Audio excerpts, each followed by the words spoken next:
Hi and welcome everyone. On today's podcast, I would like to talk about something that feels really close to home for me. Literally. During a Lunar New Year trip back to my hometown, I noticed something that stayed with me. It was a simple moment, but it said a lot. I realized that there's a clear contrast between my two grandmothers.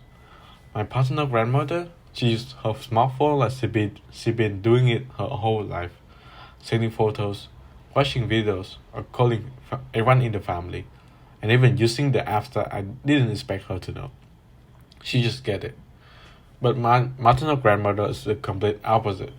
She still struggle with the basic, even making a phone call or watching YouTube can feel like a real challenge for her. Like almost like climbing a mountain. Seeing that difference really made me thinking about technology adoption, which simply means how people accept, start using, and integrate new technology into their daily lives. Zooming out a bit, this isn't something just happening in my family. It's actually a part of much bigger global chain. The World Health Organization (WHO) says that the number of people who age 60 or older is rising quickly, from 1.1 billion by 2023 to 1.4 billion by 2030. That means by 2030, 1 in 6 people in the world will be over 60. And about in the US, the numbers of adults 65 or older is expected to go from 85 million in 2022 to 82 million in 2050.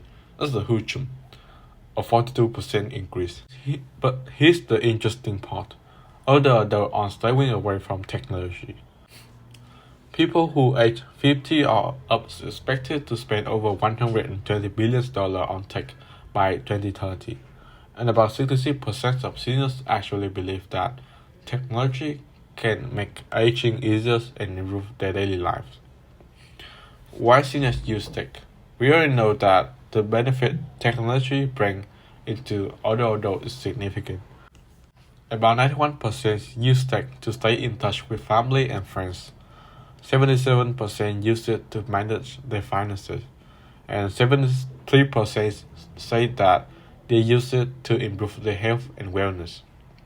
So for them, technology isn't just something cool, it's a way to feel connected, supported, and independent. But why is it still hard? Why exactly is it still difficult for them to use technology? Even though many seniors want to use technology, they still run into many barriers and challenges. A lot of them are afraid of making mistakes, clicking the wrong button, losing money, or even getting scammed online. Most of them simply weren't taught how to use smartphones and computers. Technology arrived later in their life, they just didn't grow up with it.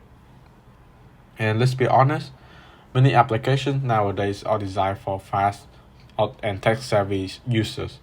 For seniors, small font, cluttered screen, and too many complicated steps may be overwhelming. The numbers say it all. 66% of older adults feel confused by technology. 31% are scared they make mistakes, and many still rely heavily on their children and grandchildren for help. When I look at my grandmother, I can see this number come to life. And this challenge show up even more clearly when we talk about digital health. Many older adults like the idea of using health apps or smart medical devices, but they are still cautious. They still want privacy, transparency, and a sense of technology that won't replace the human relationship that they care about. Some worry their personal health information could be misused, others fear that technology might replace face-to-face with doctor and or family member. When checkup become more virtual, a reminder come from a device instead of person, older adult can feel a little bit isolated. So the challenge here is not just to teach them tech, but make tech feel safe, respectful, and human to them. So what can we do about this? Experts all point out to one big answer is the design. If technology is designed with senior in mind, simple, clear, adaptable, things become much easier. This means bigger text, fewer steps, cleaner interfaces, a language that doesn't overwhelm. It means tools that can accommodate seniors' physical and cognitive needs. There's a line from a study that really stuck with me. Older adults aren't only learning something new, they're learning it on devices that weren't designed for them. Even something as small as font size can make a huge difference. So here's some examples of technology designed for older adults. Just imagine a small tablet made specifically for old people over 60. Big icons, clear menus, minimal clutter. It could totally change how seniors interact with technology. And of course, there are also some smart medical devices that check blood pressure, blood sugar, heart rate, and sleep pattern. Devices that send medication reminder or emergency alert. Things that have seniors stay connected with healthcare provider, just not replace them. So how can we encouraging seniors to use tech? Beyond design, education also matters.